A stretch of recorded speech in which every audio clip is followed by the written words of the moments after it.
They are amongst the greatest treasures known to humankind, revered and feared for centuries. But many of them have a dark history, their creators possessed of madness and misery, their finders and holders struck by illness, death and misfortune. Dare you discover the secrets of these cursed treasures?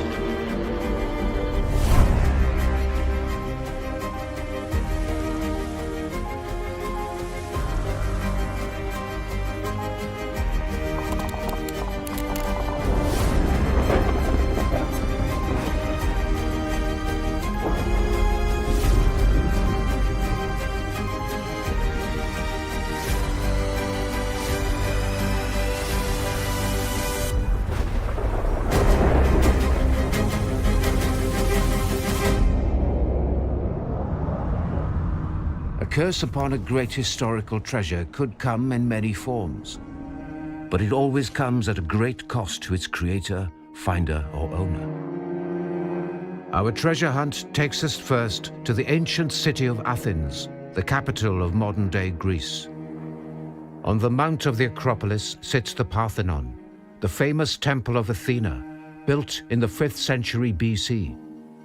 It once held unrivaled treasures, but some of these now reside in the British Museum, and only empty spaces and replicas remain. All because a British aristocrat became so possessed by their majesty that he decided he must own them at all costs.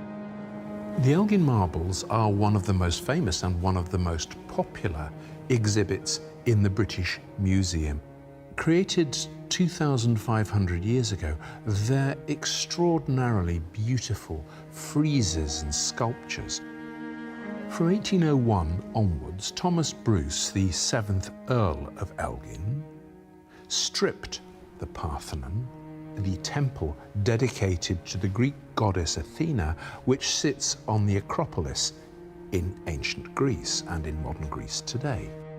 There are moral questions about the removal of these pieces. Lord Elgin wanted to acquire them for his own home at Broomhall in Scotland, so they were acquired for his personal benefit. With such a legacy of conceit and entitlement, no wonder the marbles were said to be cursed. This is a story of shipwreck, imprisonment, loss, and even disfigurement by syphilis. Elgin's brother was Earl, and then his brother died. So Elgin became the 7th Earl at 5 years old, and he was well-educated, but didn't have much money, and was not in particularly good health. So, because of his health, wanted to go to a warmer climate. So, when, in 1799, the position to represent the British government as ambassador to Constantinople came up, Elgin saw an opportunity to move somewhere for his health and to acquire great artistic treasures for his new house in Broomhill, Scotland. He decided to send certain artists to Athens, which was then under the control of the Ottomans, in order to start sketching and drawing all of the sites around the city. The Parthenon was decorated with some of the work of the most impressive and skillful craftsmen of the era. Built in the 5th century BC, the Parthenon really became a symbol of democracy and the rise of civilization in Greece at the time. When Elgin saw the images on the Parthenon and the incredible quality of the sculptures within, he immediately saw them as the crowning glory to his personal house. He paid little heed to the huge damage done to the building in previous centuries, which had reduced the once proud structure of the Parthenon to little more than a ruin. So when Elgin arrived, it really was not in the best state. The Parthenon had been damaged, there was earthquakes that happened before. It was also used by the Ottomans as a gunpowder storage, and in the 17th century there was a siege and the gunpowder exploded and a lot of the Parthenon was damaged at that time. Initially, the plan was to take casts of sculptures and make sketches of them and measure them, but at some point The mission creep on this ended up that they were actually removing structural parts of the building.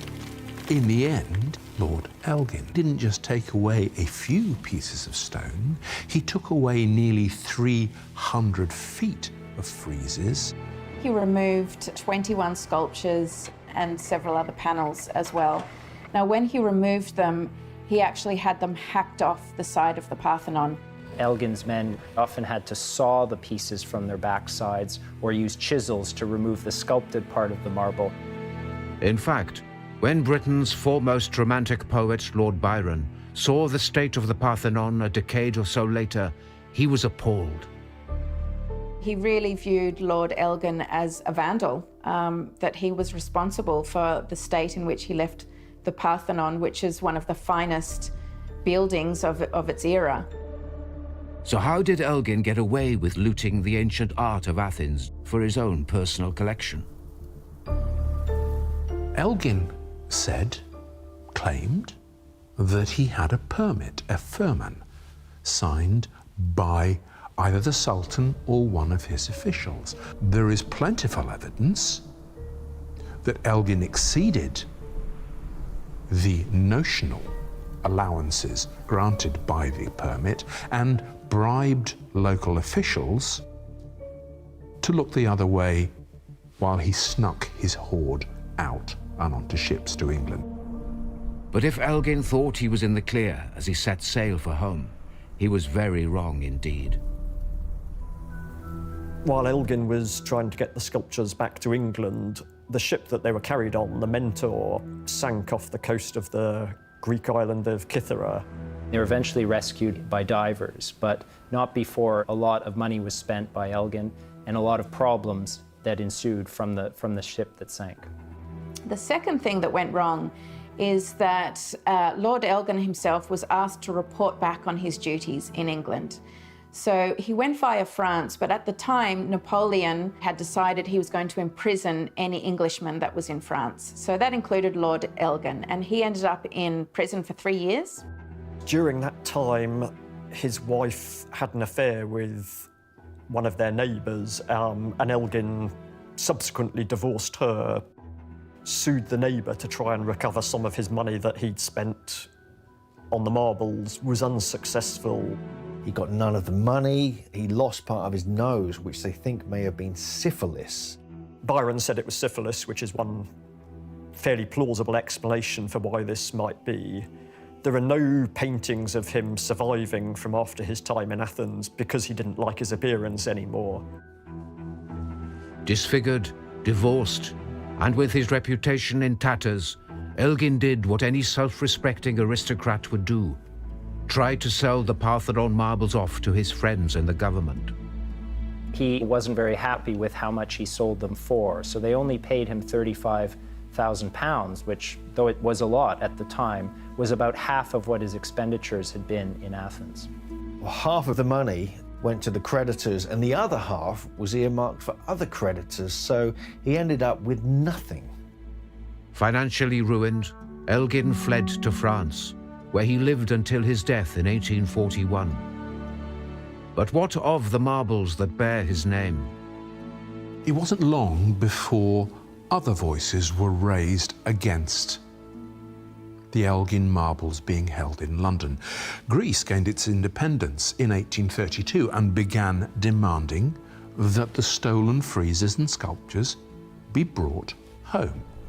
There's been many controversies around the Elgin marbles debate. I mean, one of the things that really interests me is the fact that Elgin got permission, he claims in written form, by the rulers of Greece at the time, the Ottoman Empire, who then lost control of it sometime later. But the papers were never fully kind of documented, they were never really seen, and the Greece government over many decades have requested that the Elgin marbles be returned to Greece. Millions of people visit the Elgin marbles at the British Museum every year. But how many of them know about the controversy surrounding them? The debate about their ownership could continue for decades.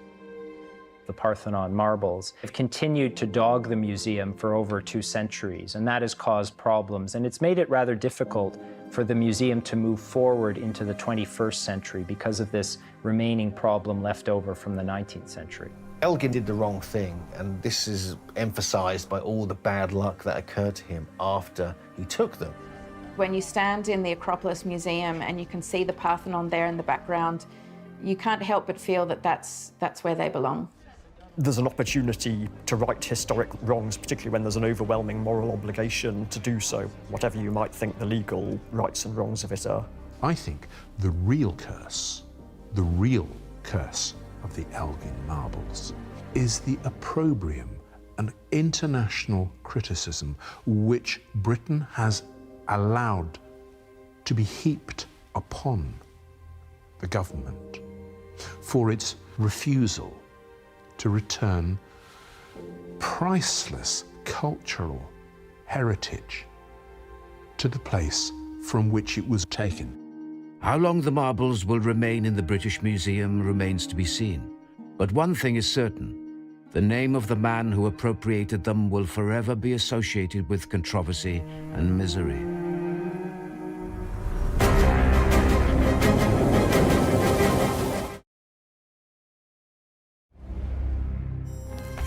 For our next story of priceless treasure that cursed those who owned it, we travel to St. Petersburg in northwest Russia, where a collection of blood-soaked royal riches contributed to the death of an empire. Few collections of jewellery have a history as extraordinary as the Fabergé eggs.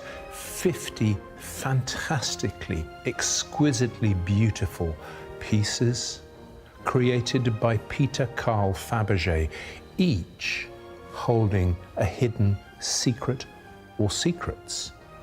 And their story and their travels across the world encompass mystery, doomed royalty, revolution, a brutal penal colony, and above all, eye-watering sums of money. Our story starts in St. Petersburg, Russia, in the year 1885. The reigning Tsar, Alexander III, commissions a local jeweler to make something special for his wife, the Empress Feodorovna. The jeweler's name is Fabergé. Peter Carl Fabergé was the descendant of a Huguenot clan who had to flee France, and eventually one of the members of this family landed in St. Petersburg. That was Gustave Fabergé, who opened a modest jewelry business. So Carl was the firstborn son, and he was born into the business. The emperor decided that to celebrate 20 years of married life, he would commission the most exclusive, the most exquisite treasured object and present it to the Russian empress for Easter. It imitated an 18th century ivory egg in the Danish royal collection. Encased in enamel, once it's opened, inside is a gold yolk. But that yolk also opens to reveal a hen. And that hen also opens to reveal a miniature imperial Russian crown studded with diamonds. It is an exquisite and impossibly intricate piece of jewelry. The tradition of the Russian royals giving eggs, which contain a surprise, was not a 19th century invention, but had roots that stretch back far further. There's a long-standing tradition of giving eggs at Easter in Russia. 17th century sources record the Tsar presenting eggs to people from his court. And in the 18th century, wooden eggs and real eggs were replaced by porcelain and glass. 1793, we know that Catherine the Great gave 373 eggs to different courtiers. The royal family gave out a lot of eggs to members of the court. The first Fabergé egg so delighted the Empress that Carl Fabergé was awarded the hugely coveted title of Purveyor to the Russian royal majesties. That was a symbol of great cachet, which made it clear to everybody who was purchasing a piece of Fabergé that they were buying something that was fit for empresses. I think it's misleading to think that the eggs were what made Fabergé's name. Very few people would actually have seen those eggs. And the things that people bought every day and the things that he was really famous for were little animal figurines, snuff boxes, cigarette cases. And that was the sort of thing that many, many people would own. Tsar Alexander III continued to give his wife a Fabergé egg up to his death in 1894. But then, far from finding his position diminished, Carl Fabergé was commissioned to make not one, but two each year for the new Tsar Nicholas II. One for his mother and one for his beloved wife, Alexandra. Some of them contained mechanized, articulated objects that could be wound up, like a walking elephant or a peacock showing off its feathers, that kind of thing. Some of those surprises were remarkable. I mean, there's a fully working version of the imperial state carriage. Another has a portrait gallery, including 11 minute but precise portraits. The Romanovs were hugely rich and powerful, not only as the reigning royal family in Russia, but with influence and familial connections throughout Europe. Under such patronage, the Fabergé factory flourished. Fabergé did receive enormous acclaim, many awards, and at the root of all of this was the relationship between two Danish princesses, one who grew up to marry the Emperor of Russia and the other one, the future King of England. This massive network of heads of state spread the taste for Fabergé like wildfire. At its peak, the Fabergé factory was producing luxury items, including Fabergé eggs for other hugely wealthy customers. But doom and destruction lay just around the corner, not just for Fabergé, but for the royal family themselves. The Fabergé eggs became a symbol of the wealth and opulence and glamour of the Russian imperial court. But in doing so, that opulence, that wealth, that luxury was at the cost of the millions upon millions of ordinary Russians.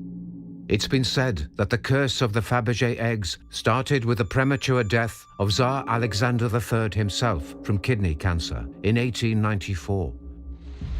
But even so, the speed at which the Russian Empire toppled was staggering. Under Tsar Nicholas's reign, governmental corruption flourished. He enacted hugely unpopular policies on the population and was responsible for catastrophic Russian losses in World War I. The Russian people were poor and very unhappy. In 1917, they revolted. The Bolsheviks led a revolution, and the Tsar of Russia, Nicholas, his wife Alexandra, and their children were captured, imprisoned, and then executed in the cellar of a house in Ekaterinburg in the Urals. They were shot, all the members of the family and royal servants. And that, in effect, was the curse of the young Grand Duchesses, who were both privileged to have been born into this family and then cursed because they had to be executed for being the daughters of their father. It was a brutal and bloody end to the Romanov dynasty. And incredibly, the imperial eggs played a role in the tragedy. The Tsarina tried to hide quite a few of the eggs because she realized how beautiful they were and how valuable they were. But when she was shot, she was stripped naked, and of course they found all the eggs in her clothes. The fact that some of the Fabergé eggs were in the same room as the royal family when they were murdered only added fuel to the fire about the curse they carried. But there was much more misfortune to come. What became of Fabergé himself? Well, he had to flee Russia, and he found sanctuary in Switzerland. But his firm was taken over by the new Soviet rulers, was nationalized, and essentially bankrupted. His son, Agathon, suffered a much worse fate. He was accused of counter-revolutionary activity, and he was sent to a penal colony. And that's where he was held for more than a year. Torture and starvation were routine. Even when he was released, he wasn't free. The Soviet intelligence services demanded that he act as a spy. A career, if that's what you want to call it, which could have cost him his life. Fortunately for Agathon, he managed to escape and went to Finland. But though he managed to escape with his life, the business his father and grandfather had labored so long to establish was now in ruins. It's a sorry end to a fantastically famous brand. Fabergé, as a name, was reduced to adorning bath soap and toiletries for decades. But what of the curse? You could say that their association with the last two Tsars of Russia ties them into a period of Russia's implosion, the collapse of Russia in war, civil war, and revolution. They're associated with a very tragic situation where the royal family were brutally murdered, but they're not cursed. And I don't know of any lasting history of anybody being injured or killed because of them since the revolution. But what happened to the imperial eggs? And more importantly, where are those hugely valuable treasures today? When the Bolsheviks overthrew the Tsar, they ransacked and captured the royal jewel storehouse, including the eggs. And these were placed by order of Lenin inside the Kremlin in sealed crates, and there they remained. After Lenin's death, and when Stalin took over, the Soviet Union needed money. Many of the eggs were sold off, namely through British and through American brokers. And so the eggs found their way to the West, sold off for much needed foreign currency to support the aims of the new Soviet state. 43 of the Fabergé eggs have survived, and most are in the hands of private collectors now, or royal families. There are 10 in the Moscow Kremlin. There are 9 that used to belong to the American Matthew Forbes, which are now in the Fabergé Museum in St. Petersburg. 7 eggs are still missing. The problem is that there are many people out there faking Fabergé. The term Fabergé, or false Fabergé, has come into circulation. And I think that those who are particularly interested in Fabergé eggs and would love to see those lost eggs, they're so frightened that anything that turns up is going to be a copy, that their excitement is tempered. We are still on the lookout for 7 that are tantalizingly out there somewhere. They could be absolutely in an attic, on a mantelpiece, they could be just anywhere. So there's this massive Easter egg hunt that could be the most lucrative thing imaginable. However beautiful, however exquisite the Fabergé eggs are, they are the product of cruelty, of greed, of obscene wealth, and ultimately, they tell a story which is not one of glamour, which is not one of mystery, but which is one of historical shame.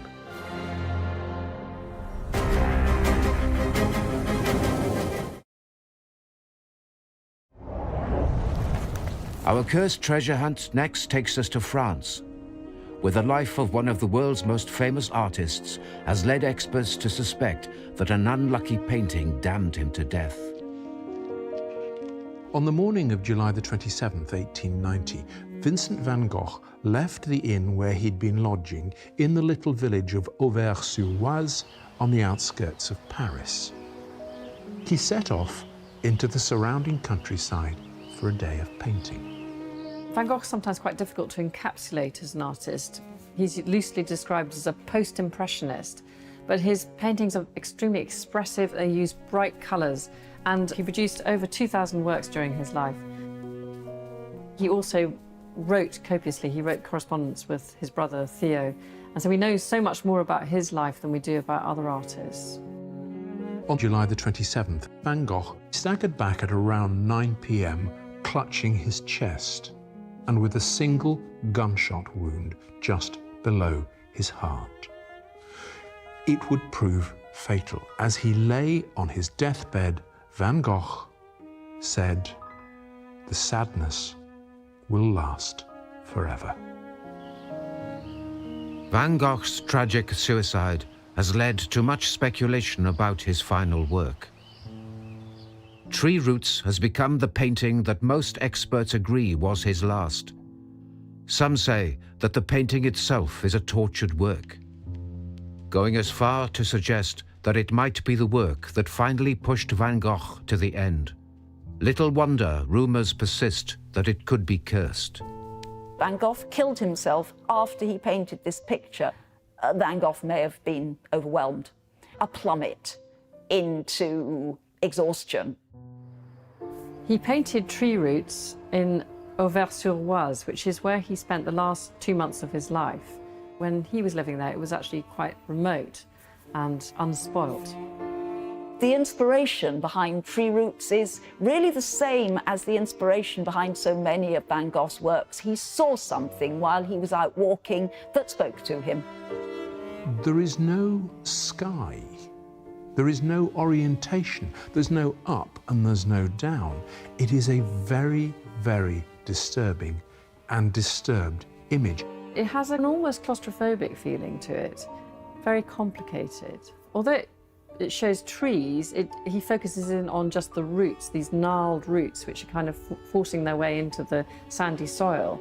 It's one of the most difficult paintings to read, and yet at the same time it has a tremendous energy about it, partly because of the vigour of the brush strokes, the thickness of the paint among these writhing forms. Van Gogh's mental health is a constant thread in the narrative of his life. Indeed, his mind had been troubled from a young age.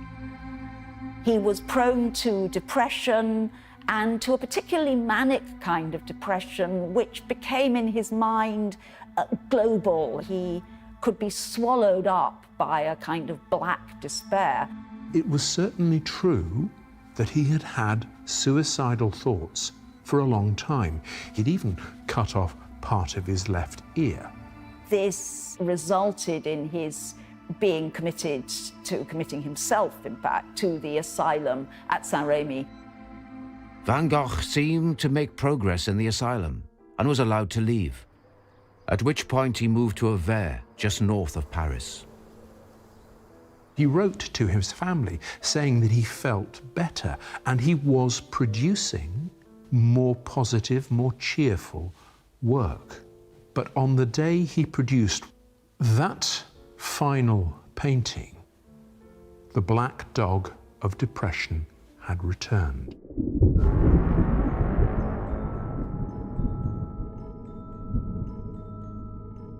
Van Gogh was actually experiencing a lot of mental and emotional distress whilst he was making this painting. Just before he paints Tree Roots, Van Gogh spends a day in Paris with his brother Theo and his wife Jo, and they clearly talk through money matters. How Theo, who is, at this point, one has to remember, supporting Van Gogh, Vincent, his brother, and their mother, as well as having a family. He and Jo have just had their first child. So there isn't enough money. Van Gogh leaves in a fairly agitated state of mind because he feels that he is part of the problem. There have been questions raised, serious questions, about whether Tree Roots actually depicts the madness and the turmoil and the depression which led him to commit suicide.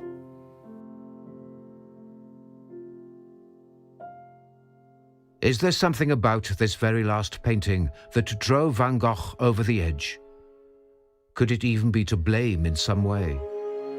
Some of the tree roots seem almost like bones or parts of a skeleton.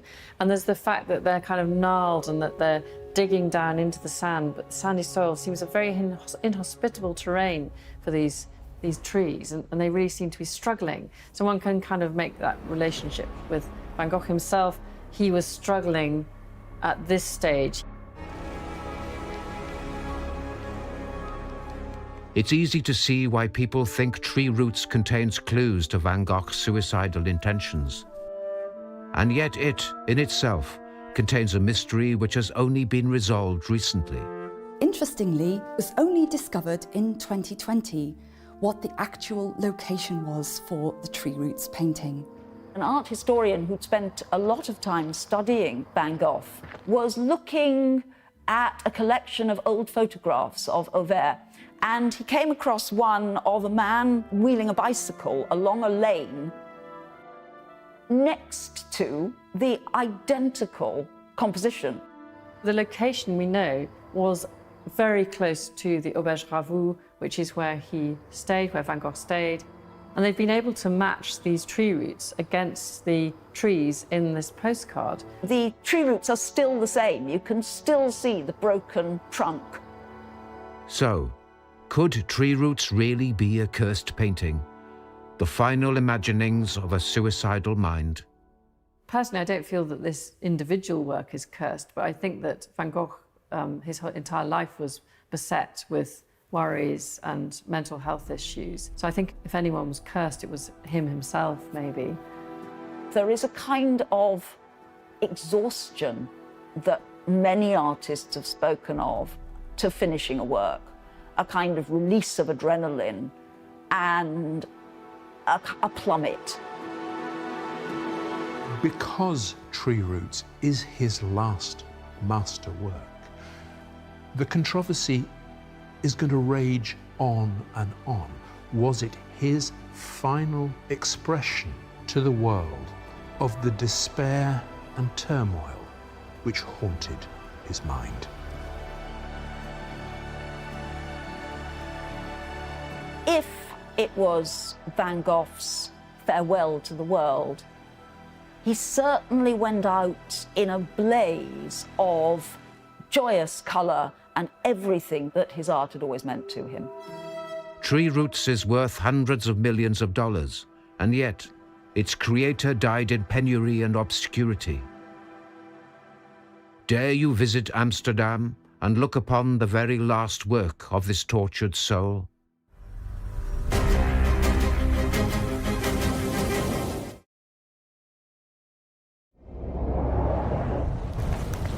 The final stop on our globe-trotting trip in search of cursed treasures takes us far out into the Pacific Ocean.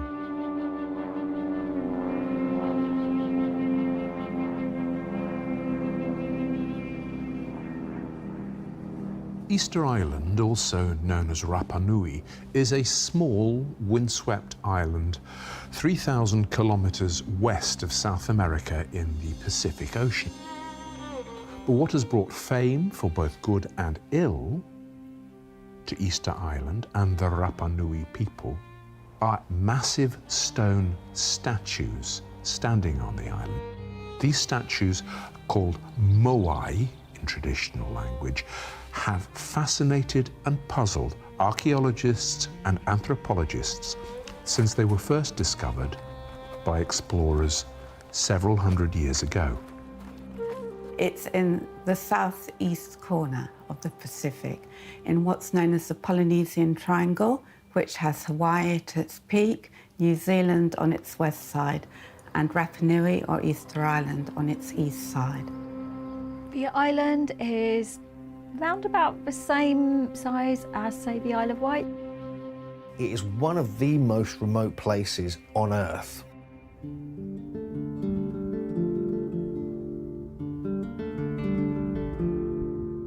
The Easter Island Moai are a particular set of humanoid statues, and these are remarkable statues, some of them up to 30 feet tall. The Moai of Easter Island are undoubtedly one of the wonders of the world. They're spectacular in their construction. They're monolithic, they're made from large pieces of stone. So you may look at something like the terracotta army, extremely well known also, and they're life-sized. But these statues are much bigger than life-size. That's what makes them charismatic. Mystery has surrounded the Moai statues and the fate of the people who built them for centuries, with tales of a once rich island covered with forests and full of animals being stripped by its foolish inhabitants, and then descended into civil war and even cannibalism. Did something happen? Did something out of their control kind of destroy them, which can now be classed potentially as a curse?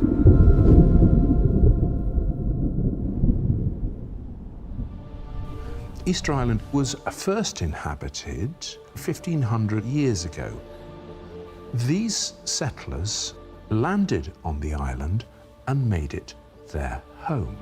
The weight of evidence is quite compelling that they were from Polynesian origins. They're Polynesian in terms of their language, their DNA, and in terms of their material culture. Apart from their sheer size, another fact has puzzled historians and archaeologists alike. There aren't just a few dozen of the monolithic Moai, but in total, more than 800.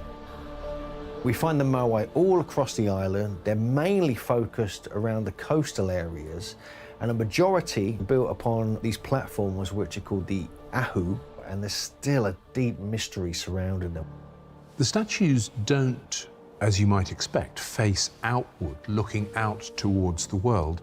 Instead, these vast creations are facing inward. It is as if they were erected to watch over the Rapa Nui, and the figures are utterly extraordinary. Experts do know that the Moai were created on the island and from several different types of rock. But most of them were from volcanic rock from one particular location. The Moai were carved out from rock from Rano Raraku, which is the volcano area of the island. Now, even if you go to that area now, which is really classed as a quarry, many of the statues are still in place there, as though they haven't yet been moved from their original spot. But why did the people of Rapa Nui build these massive statues? There are no written records and relatively few oral records which actually explain what the Easter Island statues were created for. Anthropological theory holds that they were created to symbolize or represent the Rapa Nui's ancestors, perhaps deceased leaders of the tribes, to celebrate them and to ensure their protection, watching over their descendants on the island. At its peak, there were thought to be more than 10,000 Rapa Nui living on the island. But by the time a census was carried out in the early 19th century, that had dwindled to about 250.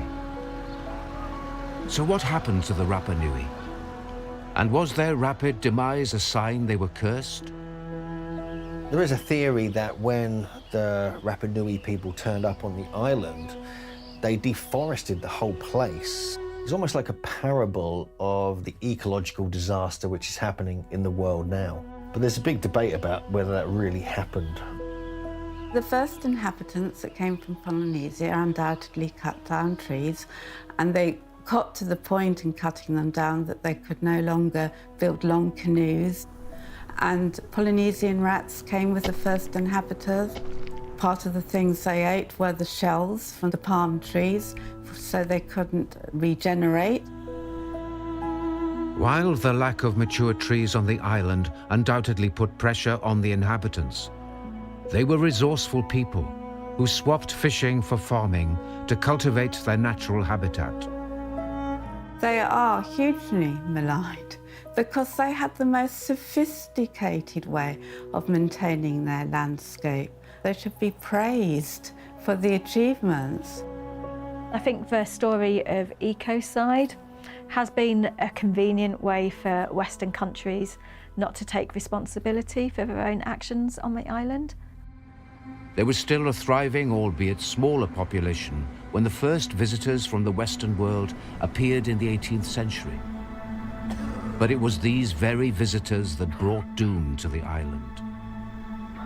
When the island was starting to be visited by Europeans, they really brought a lot of disease with them, much like they did in South America and in North America as well, where they brought things like the flu and the common cold. The cause of their demise is diseases brought by Westerners, which they would have had no immunity to, and sexually transmitted diseases as well would have played their part. And as if infecting the island with their diseases wasn't enough, what Westerners resorted to in 1862 was truly shocking. The island was raided by slave traders who took away somewhere between 500 and 1,000 people from the island. That's where the curse of Easter Island and the Moai statue truly begins. Men and women were taken from Rapa Nui to work as slaves in guano quarries in Peru. With the European slave trade abolished decades earlier, there was an outcry, and under international pressure, Peru sent the Rapa Nui slaves back to the island. But it was already too late. Most had died in the guano mines from dysentery and tuberculosis. Incredibly, the story of exploitation doesn't end there. In the 20th century, Chile, who had taken sovereignty of Easter Island in 1888, rented it out as a sheep farm, and the Rapa Nui once again had their land taken from them. That resulted in mass clearances into a small town. We also have seen the building of a big runway on the island. It's massive, it's built for as an emergency space shuttle landing. That would have had its local impacts too. The Rapa Nui people, they've not been treated very well. Against the odds, the Rapa Nui people have survived, and there are now 8,000 people living on Easter Island. Even today, the Moai are considered very important spiritually and culturally to the islanders. So famous are the Moai statues that now, today, 100,000 tourists a year make the long and difficult journey to Easter Island just to gaze at them. And if that wasn't bad enough, today, Rapa Nui has the dubious distinction of being home to one of the world's largest accumulations of microplastics. Now, the Rapa Nui people haven't created this. The West has. The story of the mysterious Moai of Easter Island and the fate of the people who made them will continue to fascinate and haunt all of those who take the long journey to see them. Might you be one of them one day?